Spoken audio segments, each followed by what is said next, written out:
Thanks to those joining me live and to those that'll be joining me on archive. D-Style here.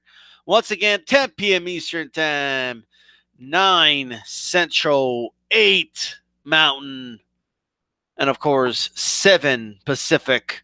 Mondays through Thursdays. Here we are again.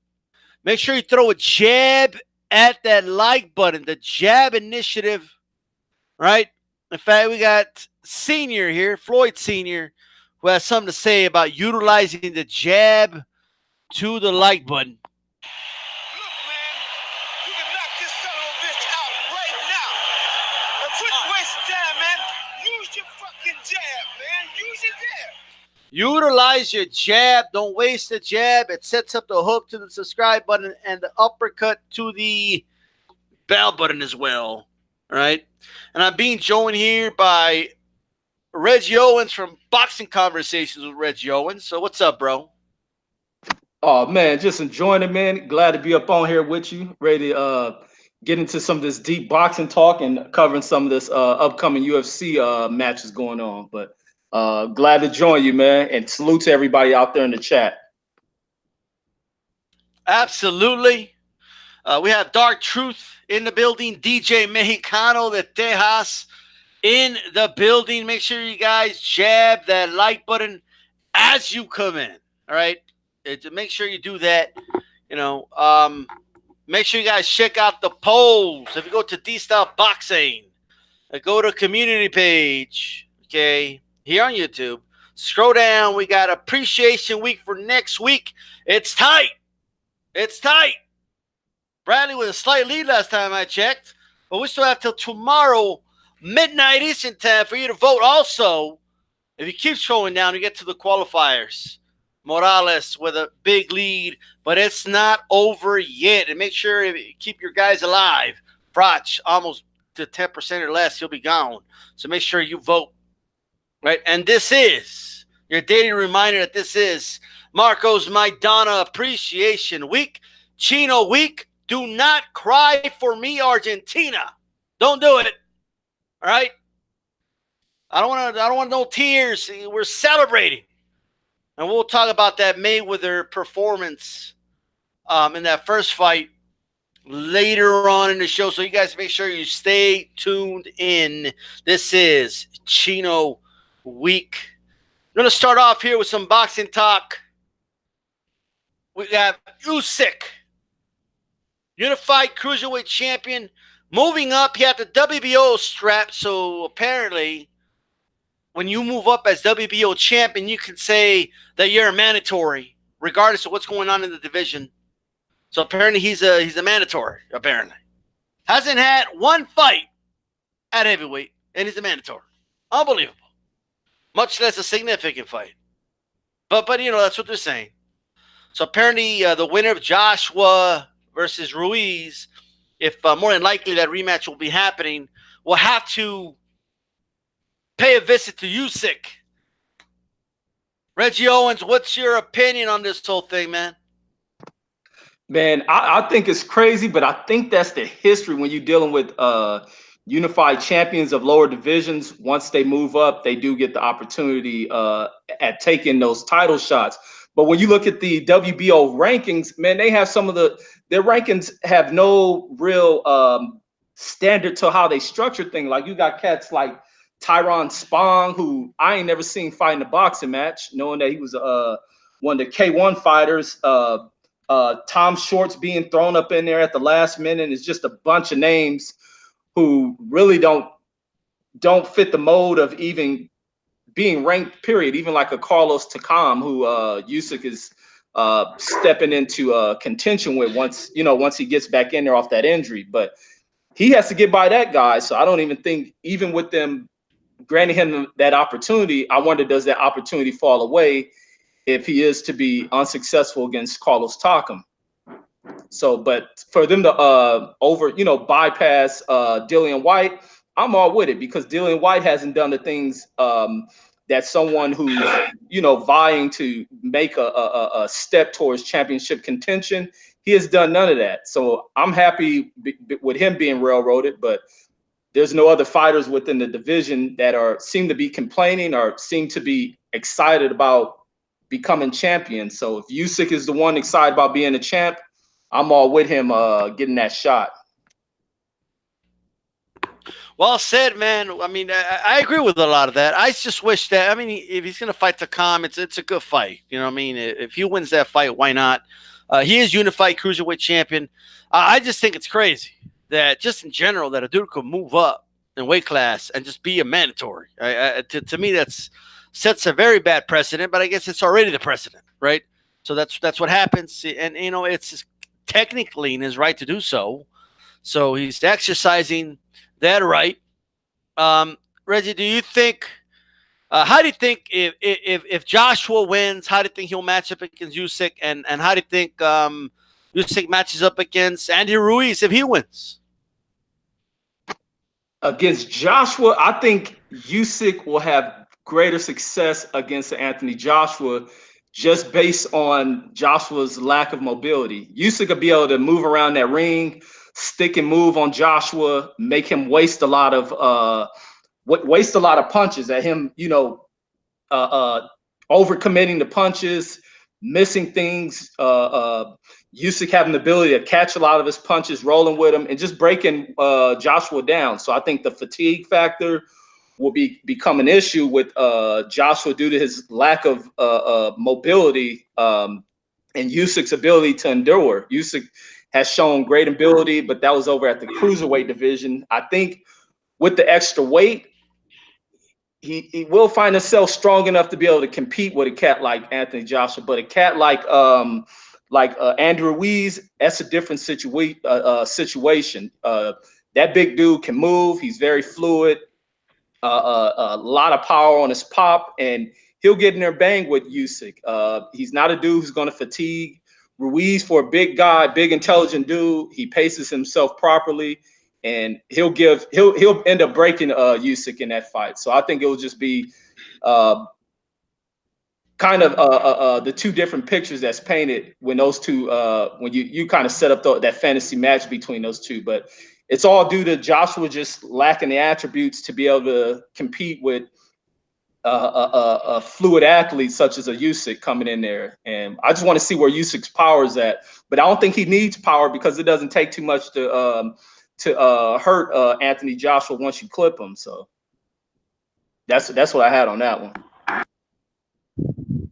Most definitely. So it sounds like you know, even if Joshua manages to get past Ruiz, he's going to have a tough outing now having to face Usyk.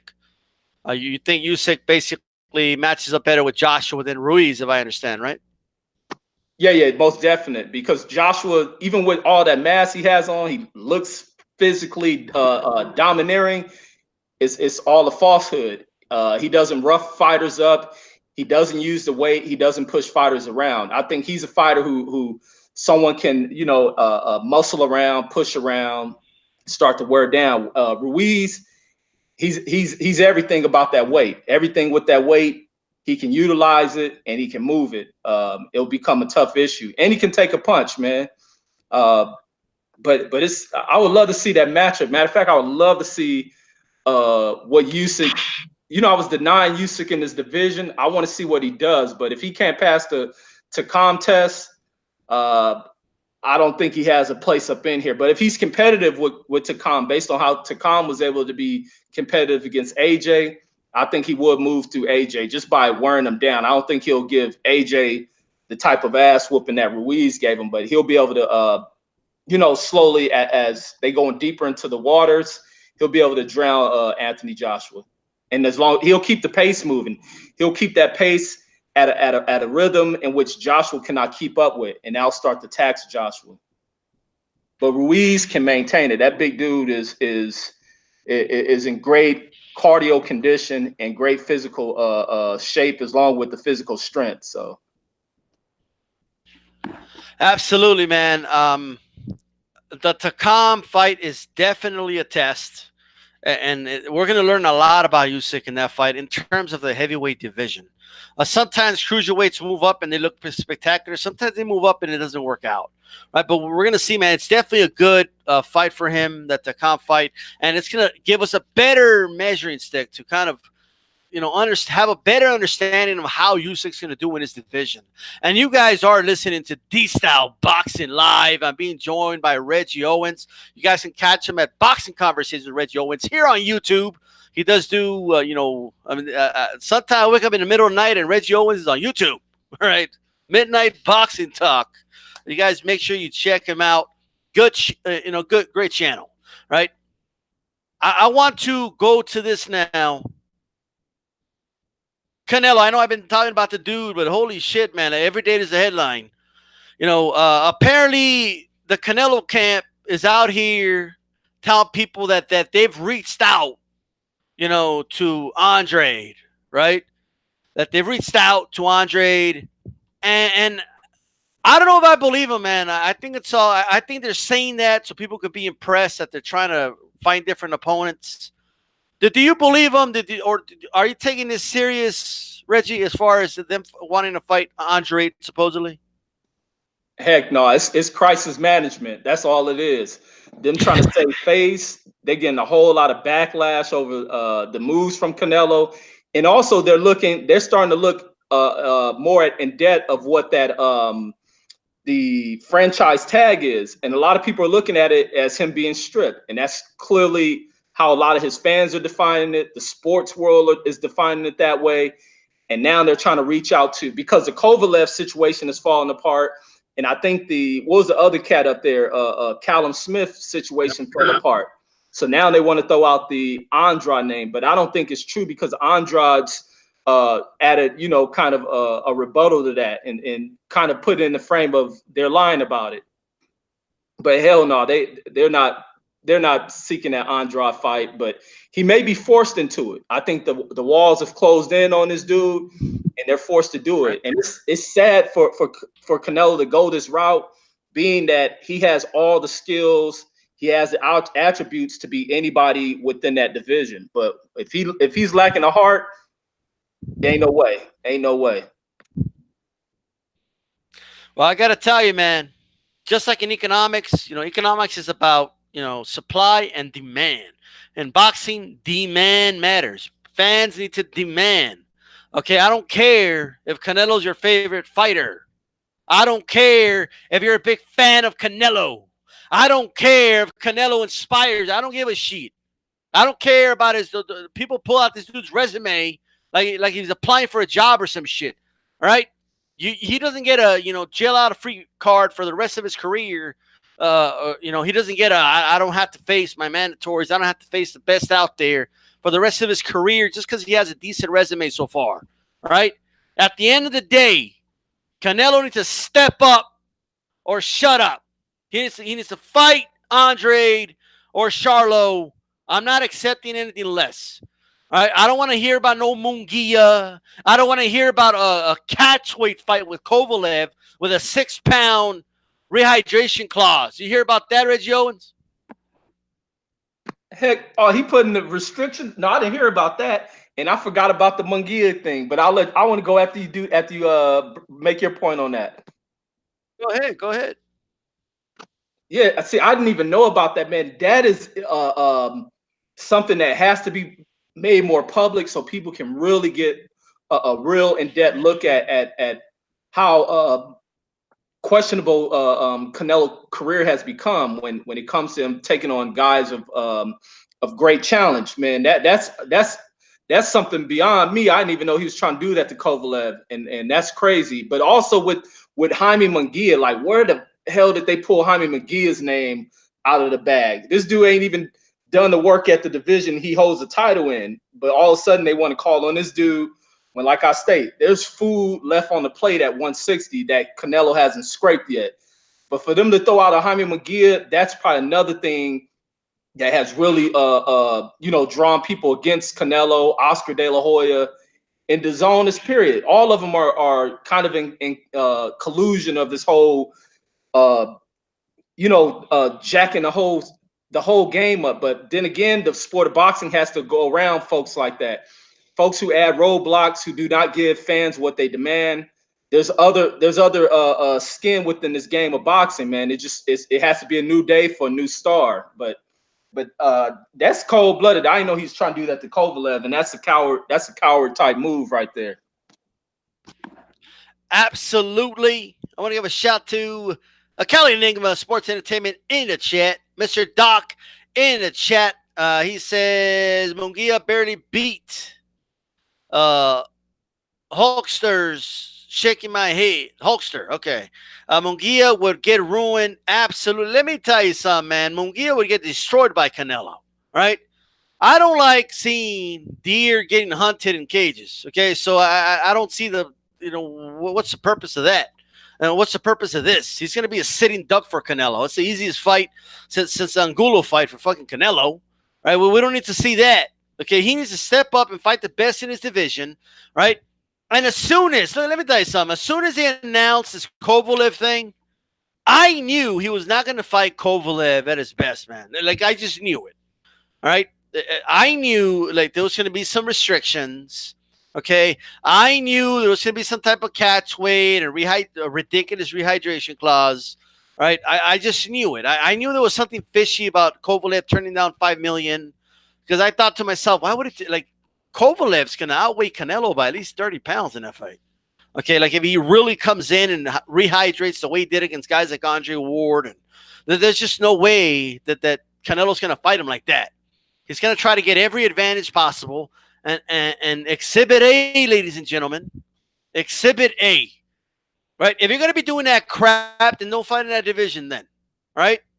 And for anyone who thinks for a second, for 1 second, that I'm just saying that now, man, I've been on here for years preaching against catchweights, so don't even start with that shit. Right? I could tell you right now, that's a bunch of horse shit, and I don't want to hear any of that. I don't want to hear about Munguia. Reggie Owens, I do want to ask you, if it was up to you, who would you rather see Canelo face? Would it be Charlo or would it be Andre? Charlo, most definitely, because Charlo poses the greatest of risk. He's gonna he brings about the more fan pleasing type style when it comes to the matching up. Andrade played too much of the safe game of utilizing high level boxing, staying away, scoring points. Charlo was coming in there looking for knockouts, overcommitting. Him and Canelo will be in there banging, and that would make for a spectacular affair between those two. So I definitely side with the him and Charlo bout, but it becomes too much of a risk. And the other side of things, in which I don't think they want to give Charlo this opportunity, because it becomes the same situation as Floyd Oscar torch being passed over to Mayweather after defeat. And I think that's what happens if Charlo goes in there and he puts a real beating on Canelo and pulls off the victory. It opens the door to where Charlo can become a Mayweather type star. So I think that's what comes along with them avoiding Charlo and not ever bringing up his name as well. They don't want to create a star out of this guy. He has to fight Charlo, man, or that's going to be it's going to look bad. It's going to be a bad look, right? Canelo needs to step up, all right, and he needs to fight Charlo or Andre. Pick one, all right? Like DSTYLE's giving him A or B. Pick one. Those are my options. I don't want to hear about Charlo, Adams, was in the fight for a little bit. Like, I don't want to hear all that. All right, Munguia has been struggling with dudes his whole career. Right, I've seen him struggle in plenty of fights against fighters that are not as good as Adams. Right, all right. The dude fought Liam Smith, bro. Like Canelo fought Liam Smith. I don't want to hear that he can't fight somebody that had a tough fight in his last fight. And I'm also tired of hearing the whole, well, he'll beat him anyway. I'm tired of that shit. Right? If he could beat him anyway, then do it. Right? Like, I'll tell you right now, Reggie. In my opinion, Canelo beats Charlo. But what I think doesn't matter if Canelo apparently has reservations about fighting the guy, right? Right. I agree with you. I think Canelo has the talent to beat anybody within that division. He can clear out the whole division, but if fear is just a particle within his heart, there's no way he beats Charlo. But with all the skills, and especially with his body breaking down, if it's true he has to go in for another surgery on the knee, it's going to be tough, man. And I think that's why he's avoiding him. The best route is being that everything else fell apart. He's going to have to face Andrade, and Andrade being a fighter who won't put the pressure on him. But like you stated, I think Canelo can beat everybody in that division. But Charlo gives him Charlo poses the greatest risk of making that fight closer to, if anybody makes it close to 50-50, it'll be Charlo possibly. I want to see. I mean, I think they should all fight each other if it's up to me, and they're all going to take L's at some point. But I just want to see these fights, you know, and that's the important thing, that they take these fights. If Canelo fights Charlo and loses, right? I mean, it's not the end of the world. Right, like they can always rematch. They could do a trilogy if the fights are good. I mean, there's a lot of things that could come out of it, but he has to be willing to take those fights. Like going up in weight to fight Kovalev in a catchweight fight is not greatness. Right, that is a waste of fucking time. That's what that is, and it's random as shit. And I don't like random fights. I want to see relative fights. That's what I want to see. Right now. Before I have a heart attack, we're going to move on from this Canelo thing. But, man, I've been going in on Canelo all week, but a lot of these things had to be said. You know, staying on combat sports, there's a big UFC event this weekend, all right? There's UFC 239. Man, these UFC numbers are going up every day. Okay, like last time I looked, it was UFC 200. Now it's UFC 239. Jon Jones, all right, it's going to be fighting Santos. I'm not very familiar with this Santos guy, Reggie Owens. Tell us about this guy and tell us about his chances versus Jon Jones. Man, the thing with Santos, he's a very strong dude. He's a guy who lets his hands go. He's one of those guys who spends a lot of times in there thinking, trying to figure cats out. But then again, Jon Jones, being how dynamic he is, he turns busy fighters into thinking fighters, and fighters who sit in there and get caught while they're trying to figure things out. But this Thiago Silva dude, he throws off great kicks. He's a very strong body kicker, very balanced when he's throwing off that kick.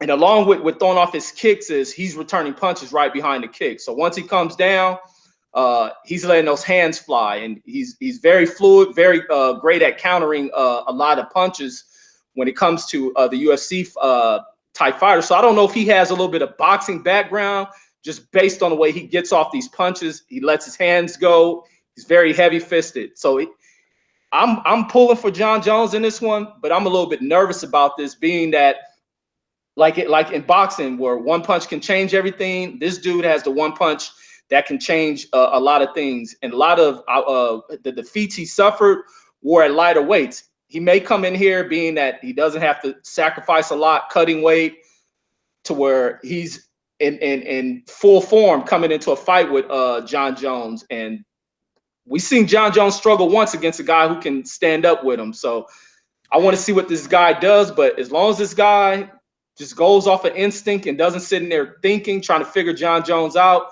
he can come in there and pose a risk of Jon Jones. But I want to see if he pushes things with Jon Jones.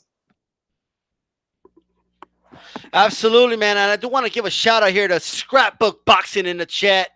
Right, you guys make sure you subscribe to Scrapbook Boxing, man. Great historical content. Check it out. I recommend it 100%. It'll be the best decision you make today. And a big shout out to Mr. Doc in the house. All right. You know, it's interesting, man, because I'm looking at a lot of people just counting out this Santos dude. And that's easy to do when someone is as great as Jon Jones. You know, the closest thing in combat sports that I could think of is maybe a prime Roy Jones in his respective sport, in terms of like everybody just watch to see the spectacle, you know. But Jon Jones, I saw an interview today And he said, it's in order for Santos to knock him out, he needs to land that punch, and he's not going to let him, set up a knockout punch. So he's pretty confident going into this, Jon Jones. You think he's overlooking Santos a little bit? No, I think Jon Jones just has this conviction about himself. But Santos, man, this is a dude who can fight out of that orthodox stance, and him being a puncher, could that be something that throws Jones off a little bit? Right. I think it's just Jon Jones with the conviction in himself. He has a philosophy of always, speaking of him being the victor in his fight, but I don't think he underestimates anybody.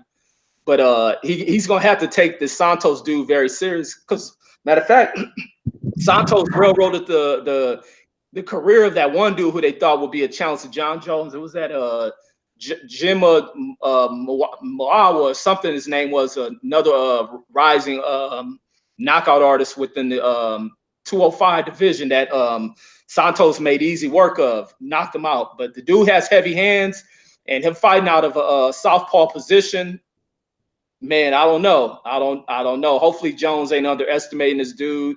He can't go in here and play with him, but this fight makes me nervous for Jon Jones, because this could be the one fighter that brings about a defeat for him. And this dude is strong enough too. He's strong enough to probably defend a lot of Jon Jones wanted to bring the fight to the ground as well. So he can turn it up to where it's a fight that's a stand up the full time. So if Jon Jones shoot in for anything, this dude lets them hands go, he can clip Jon Jones with something. So that's why I'm worried about this fight.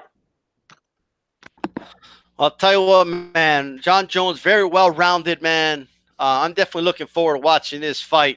And Santos out there looking for that big shot that can maybe turn around the fight for him and maybe get him that win. That'll be a huge upset in the sport of MMA and combat sports in general. And you guys are listening right now to D-Style Boxing Live. Make sure you throw a jab at that like button as you come in. Make sure you do that. And also, make sure you hit that subscribe button if you like the content. And make sure you go to Boxing Conversations with Reggie Owens, all right, to get some boxing talk on his channel as well. Check this out. If Jon Jones wins, which I think more than likely he will. You never know, but more likely. Let's say he gets the win. I want to see, I might be in a minority in this or maybe not. I'm not sure how the MMA community feels about this, but I want to see the rematch or the third fight with Daniel Cormier, and I want to see it at heavyweight. All right? I saw some interviews of Jon Jones saying that he won't fight him unless it's at light heavyweight. But I want to see the fight at heavyweight. And the reason I want to see it at heavyweight, because this time, how would he fight against, say, Cormier, who doesn't have to worry about cutting weight, doesn't have to worry about the scales or anything like that, might even be stronger in the fight. What are your thoughts about that, as far as a third fight, man? At heavyweight, I would love to see it there, because you bring up a great point about weight cut. What's the name? Cormier being at a heavyweight division is a great danger, especially with the way we've seen him dispose of what's the name? Miocic. The way he disposed of him in such easy type fashion. That second fight with Jon Jones, I think, was a little bit competitive until he got caught with a kick. But without him having to go through the sacrifice of losing all that weight, he'll come in much stronger. He has that great wrestling background behind him, and he can stand up from the shoulders. I would love to see that fight at heavyweight, because Jon Jones then cleared everything out at 205. There's nothing on the plate. So him moving up to heavyweight is probably the next best thing. I don't think they have anybody. If he disposes of those Santos, there's nothing left for him to prove at 205. But a third fight against Cormier at heavyweight, I agree 100% with you. I would love to see that. And this will really define the matchup between those two. Well, this is how I feel about it. And MMA is just different, right? Look, I follow MMA sort of, and I'm a fan. I'm more of a spectator when it comes to UFC and MMA, more than anything. Boxing, I analyze it more, and stuff like that. I think I have a better eye for just boxing. But MMA, I'm just a spectator. And one thing I've never, in the culture of MMA, I might be a little ignorant to it, but maybe you have more insight on this. In boxing, the heavyweight championship of the world is the prestigious title. Like, you'll never hear Usyk say, I'm staying at a cruiserweight. If Wilder wants to see me, he's got to come down to 200. Like you don't really see that, right, in boxing. In UFC, I mean, it just seems to me like light heavyweight has always been more prestigious than the heavyweight. And Jon Jones doesn't really see any value in being the heavyweight champion of his sport. He seems content with just being light heavyweight champion. Maybe I'm missing something, but what is it in UFC that just makes it different to boxing in that respect? I think that the issue with with them having no presence in heavyweight is all about the development of the UFC. It's kind of always been to where the stars who brought the UFC to prominence have always been in those lower divisions. The heavyweights within there have always kind of been real stiff, stand-up type fighters. It's like watching big bears stand up there and not mix things up at all. So there's really no mixing of the arts when it comes to the heavyweights, and I think that's what's taken away from a lot of the fan base when it comes to the UFC. And plus Dana White is the other side of that. He really hasn't done anything to market heavyweight stars except when he brings Brock Lesnar into the sport. But he didn't do it. He had the opportunity to do it when what was the Mexican heavyweight, Cain Velasquez?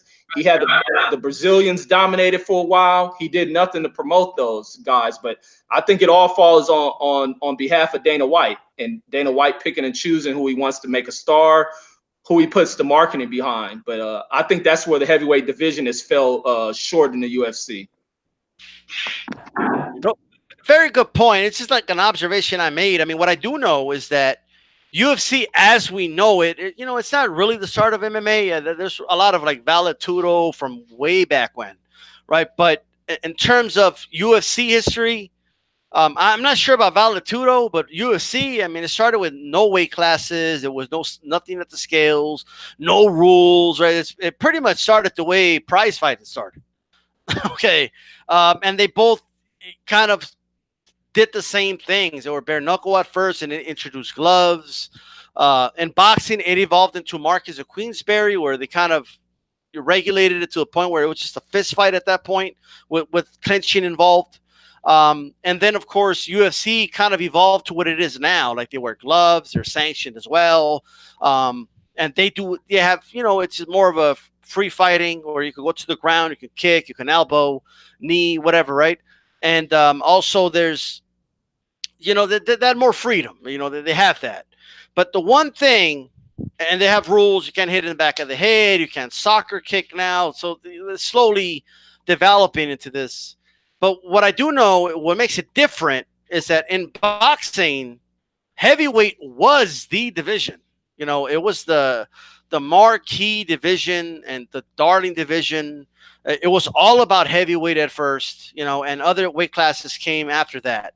In UFC, it seems to me like since the Tito Ortiz days, they made the light heavyweight division. I remember he fought Frank Shamrock, and then he lost that fight, came back, and I forgot who he beat for it. And then you had the Liddells, the Coutures, and then now Jon Jones eventually. But I always feel like, even though it's a weight class below heavyweight, man, it's most UFC fans I know have always felt like the light heavyweight champion can beat the heavyweight champion since I've known, like, the UFC. Like, it's always been they're better at light heavyweight. I just found that to be interesting, man. That's a big observation, because that's just not the case in boxing. Like you'll never hear anybody say, oh yeah, the cruiserweight champion can totally go up in weight and dominate heavyweight. You just don't really hear that. Usyk might be an exception. We'll see, right? But you definitely see guys move up in boxing, while guys seem to move down, in UFC. You know what I mean? Right. I get you on that one. And I think what comes from it is when the other side of looking at the UFC heavyweight division is a lot of those dudes are kind of undeveloped combat athletes. A lot of them, you're getting a lot of these dudes that are going into mixed martial arts, being after failed football careers.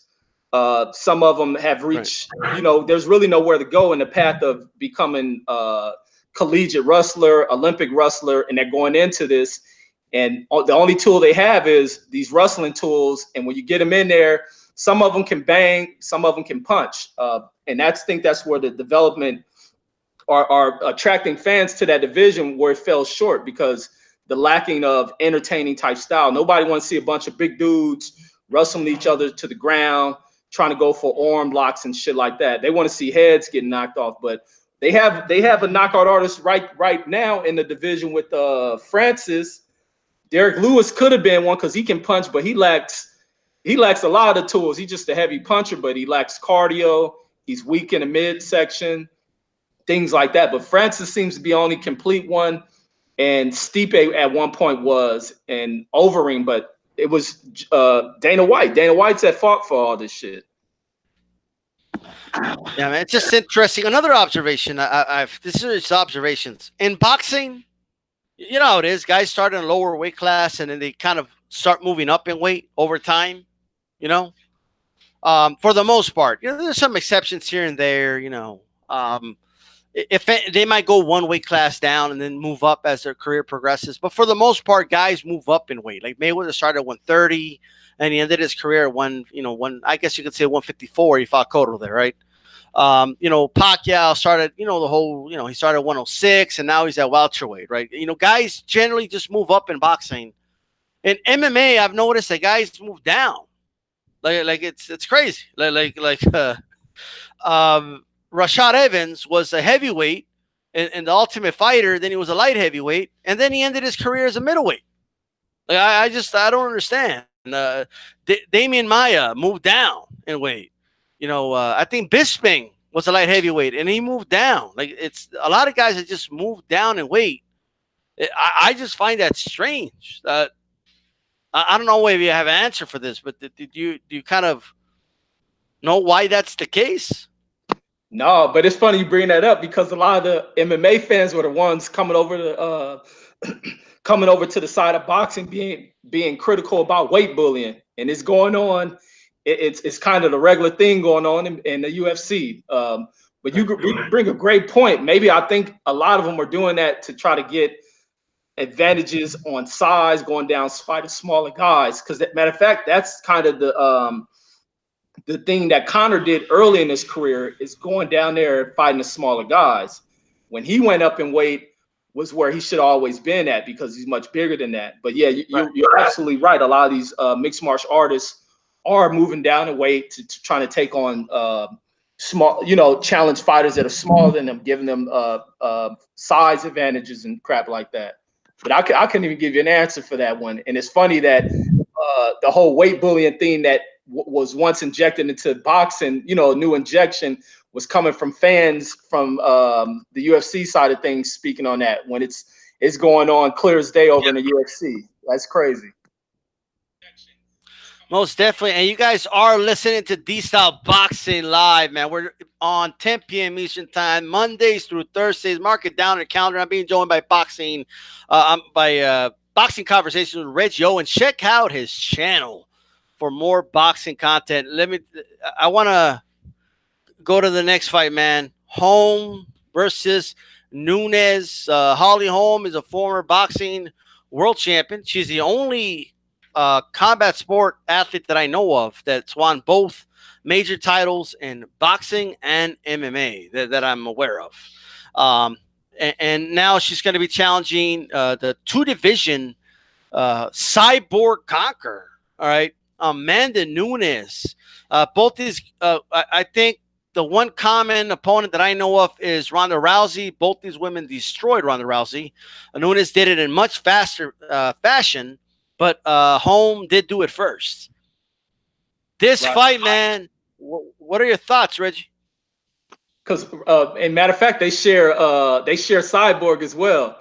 And Cyborg Cyborg beat the dog crap out of Holly Holmes. Nunes is bad, man. Nunes is, when she did that to Cyborg, I got to bow down to that woman, man. I wish people would give her respect. This woman is a complete artist. I mean, and I hate to be, what do you expect from a woman who's more man-like in the sport? She's complete in the art.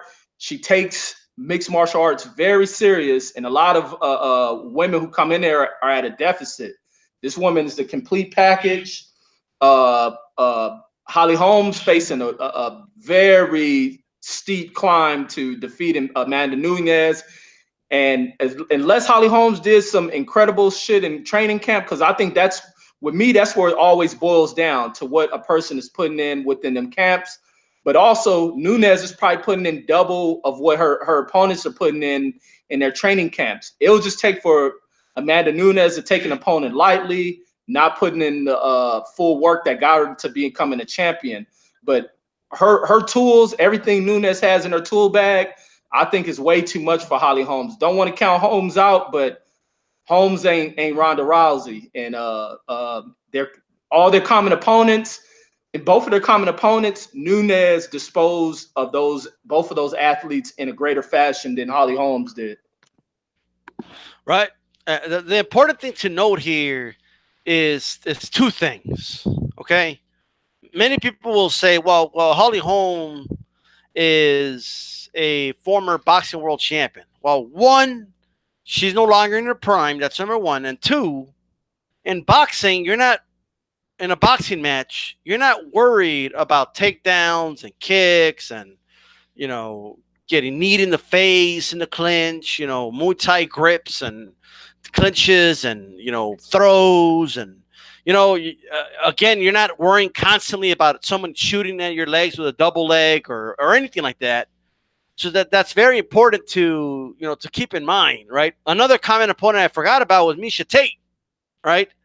We all know what Nunes did to Miesha Tate, and Holly Holm was winning the fight with Miesha Tate, and she got choked out in like the last minute or some crazy shit like that. Like she got choked out in the last minute of that fight. Okay, and she almost got choked out in the third round, if I remember correctly. But that's another fight. With common opponents, Holly Holm is 1-2. Nunes is a dominant 3-0. That's a big difference. When you think about it. Now, that doesn't automatically mean, by definition, that Nunes is going to win, because styles do make fights. I do believe that if Nunes comes in aggressive, that does play to Holly Holm. She's really good at counterpunching. She's really good at that. And if she could hurt Nunes early, it might turn the fight around. But I got to be honest, even then, I think the confidence that in MMA, when you have confidence in your ground game, that if it goes to the ground, you can handle yourself there better. I think that's that advantage. Nunes is going in with that advantage, and not to mention the power, right? So that's the first factor to think about. The second one is, even though Holly Holm was a world champion in boxing, man, I got to keep it real. And I don't care if I sound sexist saying this, but women's boxing is nowhere near the level of men's boxing. Like, not even close. Some of these women's divisions have like 20 fighters in it. All right. The level of opposition just isn't that good in boxing, okay, for women. So, I'm just kind of throwing that out there. Okay, so Nunes outstriking her isn't out of the question. You know what I mean, Red Jones? Right. No, absolutely. And then also the other thing to consider, just because a lot of these women go into boxing, a lot of them have deep boxing backgrounds, especially with Nunes, I'm pretty sure she grew up in a boxing gym in Brazil. Brazil doesn't have a great boxing program, but the way this woman fights, she would have became a boxing champion in females boxing. So I think if anywhere and from the stand up, she will outcompete Holly Holmes. It's just unfortunate she never entered the boxing ring, but she has all the tools of being a boxer. Matter of fact, and her success within the UFC has been strictly through boxing. From everything I've watched, she doesn't really try to wrestle folks. She doesn't go into a Brazilian type jiu-jitsu. She stands you up and she just mashes the gas on you. The same thing with Cyborg. Cyborg was dominating a lot of these girls strictly through boxing. So a lot of the Brazilians Have some boxing background. It's just the country Brazil doesn't have a premier professional boxing. I guess training or whatever keeps them away from going into boxing. Yeah, man. Brazil isn't really known for its boxing programs that much. There's been some like Freitas, for example. There's been some very solid boxers that come out of Brazil, but you got to be like special, like for them to say, okay, we're gonna keep you in boxing. You know what I mean? And in Brazil, I mean, MMA is just bigger than boxing. You know what I mean? So it makes sense that she would pursue that instead of boxing. I would love to see Amanda Nunes go to boxing, bro. I think in 6-7 fights, I think she could become a world champion. I know that's gonna blow people's minds, but women's boxing just isn't that deep. Like, it just isn't. Like, I got to be honest with you guys. Women's boxing just is not that deep. You know, there's some women boxers that are solid, but they're few and far between, man. You know, like I said, some of these divisions have 20 women in it. Okay, I'm not even exaggerating. That's an extremely low amount of participants. Okay, so just throwing that out there, man. But another thing about Holly, man, she took up MMA kind of late, man. She has no confidence in her ground game. Like she doesn't seem to strike with authority that much to me because she's constantly worried about someone shooting on her and taking her down, if you know what I mean. Right. Yeah, absolutely. Yeah, I agree with you because especially for her not defending that choke that Tate put on her, it just shows. It clearly shows that. Now, I will say, though, if she lands that, she has a beautiful, I don't know what you would call it, but a roundhouse kick, I'm not sure. But she has a beautiful kick that she throws upstairs. So what would you call that kick? I'm not sure. A high kick, I guess. High kick, yeah. There's going to be some dude that follow kickboxing like, oh, my God, you butchered this shit, right? Just forgive me, right? But yeah, I think if she lands that, man, she could hurt Nunes. I just think it's going to be hard. I think Nunes knows that's going to come. If you know, she's going to be able to kind of, when someone throws kicks, I do know that you got to move those hips, man, and you telegraph it way more than a punch. You know, so Holly has to set it up, man. You know, I think she should be the counter striker, I guess you would call it in MMA in this fight. You know, and just try to catch Nunes coming in with that same force she's coming in, and hope she hurts Nunes. You know, I think that's her best shot. Okay, what do you think what do you think Holly should do to win this fight? Holly has to disguise the way she gets off. It's really easy. It's easy to figure out in time when Holly Holmes is going to get off because she does this little bouncing type thing. And that's really a easy way of telling when she's about to begin her attack. So she has to find a better way of disguising that. Cut her, stay planted on her feet, inch herself forward, stop the little rhythm type moving because it's easy to respond to. She needs to just go back to being more of a boxer, staying on her feet, being fluid, moving, pivoting, and just being. Women don't really shoot for shots too much, so she really doesn't have to worry about that. She's gonna get in there with another woman who's gonna bang with her. Once she gets to seeing if her boxing becomes more dominant, then she'll probably have to worry about Nunes trying to shoot in for a shot to get it to the ground. But she just has to. Brazilian, bro. I think they're born with geese over there. You know? I think she could shoot if she wants, but you never know, man. If Nunes is like, I want to prove something, I want to prove I could outbox the boxer, then Holmes has a shot at that point. At least it's a fight. I still think Nunes wins, but I think it's a fight. And the other thing, though, to keep in mind, this fight isn't it at bantamweight? Like didn't Nunes fight above that weight? Her last fight. That I'm not sure. I think she may have moved up when she fought Cyborg. Cyborg, she has 2 belts, but I think they're fighting for the weight class below that, if I'm not mistaken. If somebody in the chat can just get clarification on that, AJ10, the fact checker, we can get on that, or anybody just knows, let me know or put it in the chat, right? But I do believe, I don't know if They're both big, though, man. Both of them cut a lot of weight, so I don't know if any one of them had the advantage. Yeah, and Boxing Dialogue says Holm always yells. Ha, ha, ha, ha, yeah, ha. Right? exactly. And Give that no too. shit. That gives it away. Yep, he's right about that. Yeah, it's a bantamweight. And what weight class did she fight? Cyborg gang. Can somebody give me a fact check on that? Get the Smoke says to Scrapbook Peace, brother. I love your channel. Absolutely, man. Scrapbook Boxing. You guys subscribe to him, man. And tell me why Battling Jim got the Jack Johnson fight over Janet and Langford. Maybe Scrapbook will answer that, or maybe he'll do a video about that.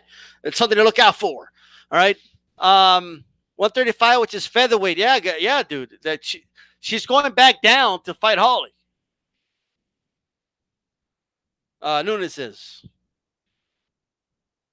Yeah, she's pushing. They're pushing that weight stuff, man. Yeah, I don't know why. Why didn't they just do it at featherweight? I don't get it, but okay. Man, we'll see. The weigh-ins, if any, they're probably gonna look like skeletons at the weigh-in, man, because they're both big for that weight class. You know, so that's gonna be interesting. With that said, man, I wanted to ask you, man, because this is Chino week. Do not cry for me, Argentina. This is DSTYLEBOXING-LIVE, and we are celebrating. We're appreciating Marco's Maidana this week, right? And yesterday we talked about the Broner upset, man. What were your thoughts when Maidana beat Broner, bro? Man, I enjoyed the hell out of that shit because I thought it was something that Broner needed to humble himself. Because even all throughout that week, Broner was overlooking this dude.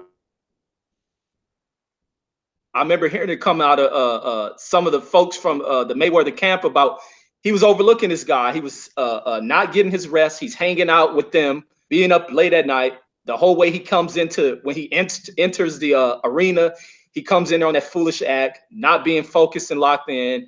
The way he enters the arena on some rapper shit, not being locked in, focused in on his fight, and just playing. He tried to play Madonna to the left when Madonna was just locked in, and he had one goal, and his goal was achieved that night. But I enjoyed the hell out of that. But unfortunate, I didn't think it was going to cause Adrian Broner to really, regress and become a person who's afraid to swing back on folks. But I enjoyed what Madonna did to his ass. Yeah, the way Maidana, and I'm sure he caught it when he watched it, in the first round, like he was throwing like big body shots, but he was telegraphing the shit out of him, right? But to the body of Broner. Now, Broner was doing a very good job blocking those body shots, right, with his elbows.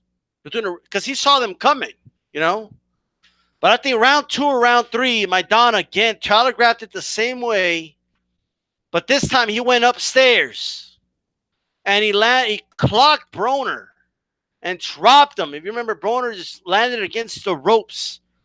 And I got to be honest, bro, I never thought I would see a fighter like Maidana be so cerebral and like plan a trap like that. You know what I mean? Right, man. He put his work in, man. Robert Garcia and them had this dude on point, man. They figured Broner out. They put in the proper work. Madonna weight looked good. His movements, how fluid he was in this fight and how busy it was.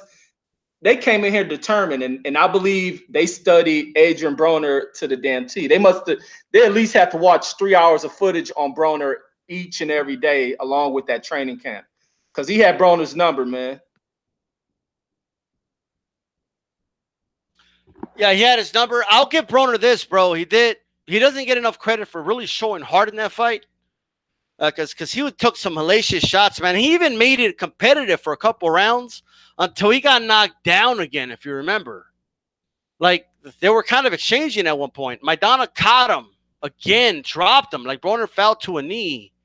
But he got back up, man, and he finished the fight. Not like fucking Victor Ortiz, who fucking turned his back and quit. You know what I mean? Like Broner, at the very least, you could say, like, he stayed in the fight, But I also wanted to ask you, man, well, what about that Ortiz fight? You remember that fight? Yeah, I remember that, man. Ortiz just lacks, but didn't he break Ortiz's jaw or something like that? But Ortiz No, just the broken jaw was against Josecito Lopez that Ortiz oh, quit in. okay, And this one, okay. man, he just banged him up. Yeah, Yeah, I'm trying to Maidana recall banged that him up, one. man. Yeah. It was actually no one knew that was his coming out party. Victor Ortiz was being pumped up as the next big name and this, that, and the third. Maidana was like, I don't give a fuck who this dude is, and just beat the shit out of him, bro. you know, I think Ortiz dropped him. Ortiz was dominating at first, but Maidana kept coming, and Ortiz just couldn't deal with that pressure. And of course, the ironic thing, I know that you mentioned about Broner, right? Wanting to see him get humbled. But like it didn't work, right? Like I don't think Broner like learned out of that. It doesn't seem to me like he learned from that fight at all. No, he ain't learned shit from that fight, man. He just it's just Brown is just a victim of environment, a victim of how he was brought up, man. He was brought up to be a goddamn fool. But being brought up that way has really set him back because there's so much money left on the table that Broner could have captured in the sport of boxing. And along with him not being brought up to be a disciplined cat, he would have reigned over the sport of boxing if he would have maintained the proper behavior of a boxer and moved his way through the sport. He moved up in weight too fast. He shouldn't even been at this weight at this point if he would have remained disciplined or whatnot. Would have taken his time through the sport, man. But he rushed things. He's too busy trying to be the fast track of Floyd Mayweather. And he just didn't want to put in the same work that Floyd put over the longevity of his career, and it's cost him, it set him back or whatnot. But also with Maidana, I want to say about Maidana, how you say Maidana winning the fights and not giving a shit. That's the thing I like about Maidana, and that's the thing I wish all underdog, unknown fighters will come into fights being just the way Maidana is, the way Maidana went into fights. He don't give a fuck how big of a star you are. Yeah, absolutely, man. Like Maidana didn't give a shit who you were. Like I remember there was a guy called Victor Cayo. Again, he was getting pumped up. He was undefeated. Maidana exposed him. Right. Never heard of Victor Cayo ever again. You know, Victor Ortiz, same thing. I don't think Victor Ortiz was undefeated, but I think he had like a disqualification loss. But again, he didn't take his O, but he took his soul. Broner, he took his O. And the one thing about Maidana is that he improved. He got better. He learned from his losses, and he got better. And that's something I wish Broner would have done. Because if Broner would have done that, man, he would have been a bona fide fighter right now, you know? And you know, I don't think he was ready for 147. If you remember, he jumped up, fought Paulie Malignaggi because it was the easiest belt to pick up at that weight class. He did get that belt, but then he ended up having to fight, you know, Maidana, bro. What's the bad calculation to me in Broner's part? But as far as Maidana, what do you remember about that first Mayweather fight? Because me, bro, I was in shock that Maidana was even in that fight. Man, he came in there to impose his will. I think he was roughhousing. The ref allowed it to go on, and that's why I think he was able to have a lot of skin in the game. He won over a lot of people just based on the tactics he came in there, and like you stated, he won the fight. He didn't give a damn. I don't want to cuss, but I wish I could use a cuss word to express how he went into this fight. But he didn't give a damn. It's the internet. He didn't give a fuck how big of a star Floyd Mayweather was. Where Floyd Mayweather was going in the history books, he looked at him as if he was just a regular man, and he was gonna go in there and knock his head off. He probably viewed Floyd Mayweather in the same light as Adrian Broner, being that Adrian Broner mimicked the hell out of Floyd Mayweather's style, and I think that's probably what gave him a whole lot of where he was very competitive in that fight, being that him coming into somebody who mimics Floyd to the damn T, and he found his way at times with Floyd. But Floyd was just able. The thing that Broner doesn't do is make the great adjustments that Floyd does, and Floyd being in great condition, Floyd's able to be rough and tough back with another fighter. But Floyd making the adjustments, he's just able to find a way to pull it out on Marcos. But Marco's just a dog, man. Marco's don't give a damn who you are or what you bring. You got to kill Marcos Maidana, and that's the way a warrior should be, man. I'll tell you what, man. He was gonna make a comeback, bro, and he gave up on his first day. He's like, I don't need this shit. This dude became a multi-millionaire with those two Mayweather fights, you know, and I think he's done. Like, you know, he got out of shape. He's out there smoking cigars in Argentina. But look, he doesn't want to come back, you know, have 12-round fights anymore. But I'll tell you what, bro. Those 2-minute those 5 2-minute rounds in BKB, bare knuckle boxing. I mean, shit, he could go knock out those dudes, bro. I want to see him in BKB. What do you think about that? Yeah, I would like to see him too, but I think he's just too far out of shape. I was watching the training videos when he's trying to make the comeback, and it was one of the workouts that Alec Ariza had him going through. He was shedding the weight, but he just couldn't pull off. It was like one workout, and he's like, right after that workout aired, it was like Madonna said, "F this." He going back to the workout got the W. Yeah. Madonna lost the fight to a workout. That's when you know you're done as a fighter, right? I mean, at that point.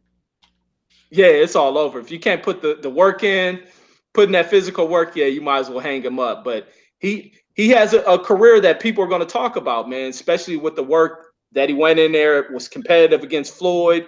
He knocked off a rising star, man. He really set Adrian Broner back, and Adrian Broner was in position to becoming, you know, heir apparent to Floyd Mayweather, but Marcos had other thoughts on that. Oh, most definitely, man. Well, that is the hour, bro. This is a good show, man. I know it's rapid fire right now on DSTYLEBOXING-LIVE, but I'd like to have you on again one of these days. We do got to do a play-by-play one of these Saturdays for a big fight. One of these days as well. I'd like to have you on for that, but make sure you tell everybody where they can find you before we close out. Oh, yes, indeed. Thank you guys for coming on down. Man, I enjoyed the hell out of this conversation, man. That hour went by too fast, but you guys can catch me on Boxing Conversations with Reggie Owens. I usually go live at like 10, but usually if I go on live with somebody, I won't go on. But we kind of covered everything, so it's really no point for me to go on. I enjoyed the hell out of this, but that's where you guys can find me. Sometimes I create videos, kind of mixing some political things I did once because that topic bugged the shit out of me after I seen it with the kids. But usually I'm strictly to boxing. But yeah, you guys can catch me Boxing Conversations with Reggie Owens. Absolutely. Thanks for being on, and thanks to everybody. And remember, this is D-Style Boxing. Even though we talked a little bit of MMA today, I'm still going to say it. Keep it boxing. I'm out.